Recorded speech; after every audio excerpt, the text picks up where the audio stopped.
Hi everyone, it's Ryan McGuire here with Amy Standridge, the owner of Oaksong Music Therapy, and she's a music therapist herself. And I'm very excited to have her here just so we can learn a little bit more about the company, learn a little bit more about music therapy. So, Amy, why don't you say hi? Hello, nice to see you Um, and all of your friends. well, thank you for being here. We've kind of talked about the series. Really, it's just to give families an idea of what type of services are out there, and sometimes, services they may not even know exist or are just totally unaware of. So, to get started, why don't you just tell us a little bit about, music therapy in general? What is it? What is the purpose, and how it differs from just singing along together or something along those lines. hmm So let me just start with music therapy was established officially in the 1950s because what they found was after World War II, vets who had access to music in the hospital were more likely to be discharged faster and just got Okay. better faster. And so there was something about it. And we all know that music has been used since the Bible for Yeah. calming and soothing and energizing, etc.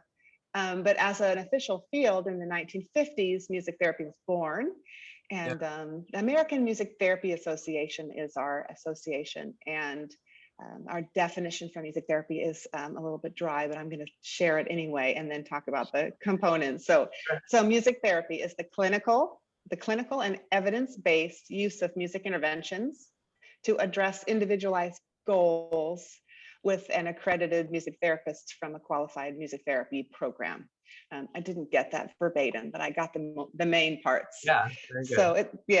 So it's clinical and evidence-based because the research shows how music is processed in the brain and how music can help people achieve those non-musical goals I mentioned, like improve speech and communication, improve mobility, emotional expression, social connection. Those are all some of the individualized goals that we would address using music. Okay. Very good. So, it's kind of my understanding that one of the main differences, between just music for fun and music therapy is, you're tracking outcomes, you're documenting results and those kinds of things. Right. So a music therapy session would either be with an individual or a group. My feeling is that your team and client base would be more likely to be looking for individual services, and so they would start out with an assessment where the music therapist would interact with the client to find out what their goals and objectives might be, what kind of musical taste they have, etc. And then the interventions are very specifically designed for that. Music enjoyment can be anything. It can be listening to music. It could be playing in a band or orchestra. I'd also love to plug Grace Notes Community Choir. Yes. Our goal in that group is to just have fun and share music together. Whereas a goal in a music therapy group would be to improve social interaction, improve cognition, which in a choir is they're byproducts of the music, but it's not the focus of the music. The focus is just the music. Yeah, absolutely. And the choir is really amazing. It's just a incredible service that you provide. I have a lot of families in my Alzheimer's support group that support Mhm. or that participate in the choir, and they all talk about how much they love it. So tell me a little bit about the background of Oaksong. Your company, how long have you had it? What type of services you provide, that kind of thing. Yes. So I've been a music therapist since 2000. So that means I completed my degree program. In my case, it's a master's degree. And then also then a 6-month clinical internship and supervised by music therapists did that. And then I worked for some other practices for a while. And then when my daughter went back to school, I decided to kind of start something for myself rather than subcontract for others. And I came to work with older adults because the older adult community here in San Antonio is so amazing. I think there's no other place better to grow old than San Antonio. And there's so many programs and services and groups, etc. So I really got plugged into the older adult community, dementia, memory care, assisted living, etc.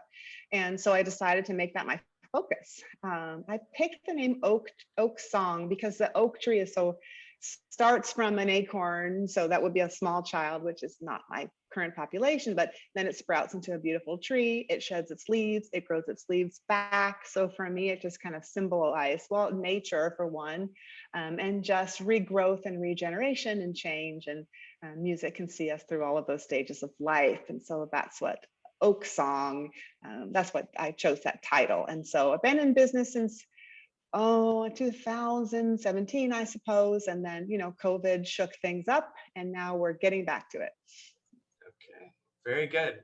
And tell me a little bit about your typical client. Sometimes I think of it's very specific to dementia patients, but maybe there's a range. What is your typical Yeah. client?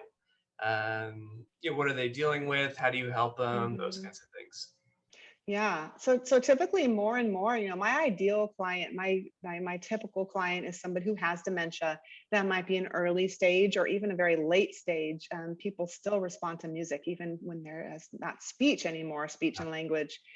And I also find that, especially with our choir, it's the caregiver, the care partner that also is sort of my client, because there's a lot that goes into it. I know that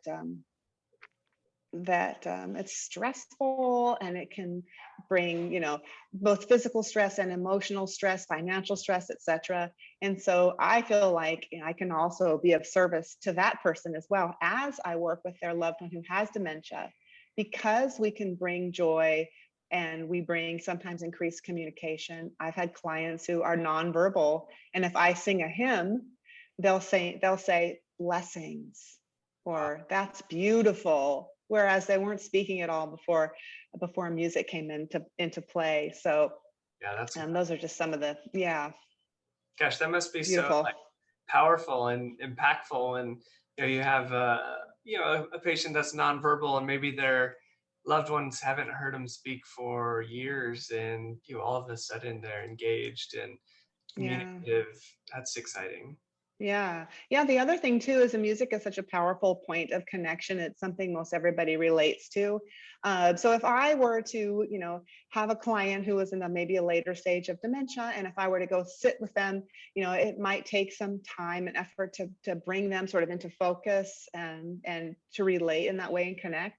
But if I sing a familiar song, that's just an instant point of connection. And so even if it's just, I've had sessions where I've sung a hymn with a patient that was their preferred music, and just given them a little hand massage with lotion and music, and we've connected in that way. So music is just a really great way to address some other things Yeah. that people might be weary of doing, and even just like making eye contact. That's huge, especially in later stages of dementia. Music is um, the perfect medium to bring that. Yeah, that's great. That's really good. So what's something that people misunderstand about music therapy, or what are a lot of a common question that you get asked that Mhm. maybe you're like, okay, I need to clarify this point. Yes. Yeah. So, oftentimes people think it's listening to music. Yeah. And the answer is yes, it is.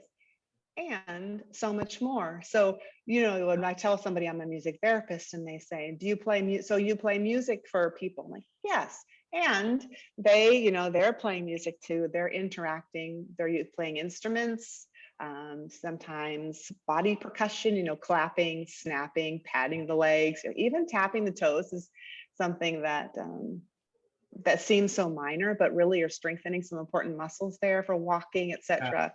And so it's so participatory. I think that's often a misunderstanding.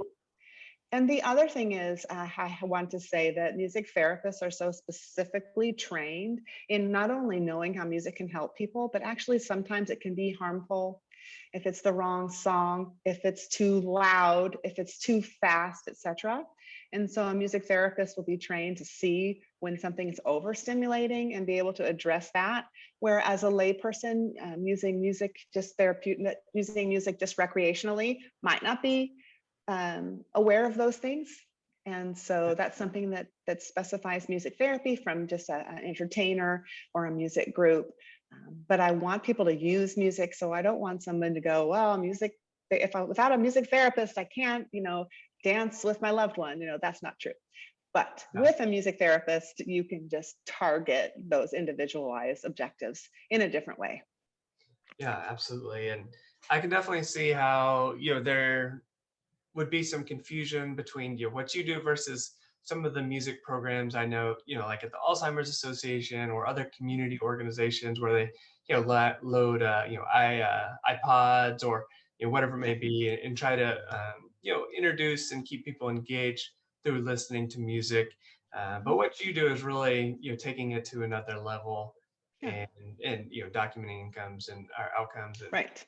so, anyways, that's Right. Yeah, there are some wonderful programs, some occupational therapists that do drumming and use that therapeutically, and then just some recreational drumming groups that come, and entertainers who sing, and those are all wonderful, beautiful applications of music. And I think people should do more of that.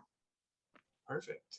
Well, that sounds good. So, what is a good way for our families to connect with you? Where can they find you online? Yes. So I have a website, and I guess you maybe link that. It's just Yeah, oaksongmusictherapy.com. And then probably the best way is just straight via email. I'm more likely to respond to that message faster. And my okay, email is amy@oaksongmusictherapy.com. okay, perfect. And then the choir, if people are interested in the Yes. choir, we are sponsored by Meals on Wheels. So if you would to go to the Meals on Wheels San Antonio website and pull down programs, you'll find Grace Notes, and you could sign up for a newsletter. That's a free program currently. Sign up for a newsletter and join us any Friday from 10:30 to 11:45. Okay, very good. No, that sounds great. And I'll put all that information in the notes, so people can find it. It'll be accessible. But thank you so much for joining us. Just Yeah. so glad that you're out there in the community, and yeah, we're looking forward to continuing to work together. All right. Me too. All right. Sounds great. All right, thank you, Amy. Okay. Thank you.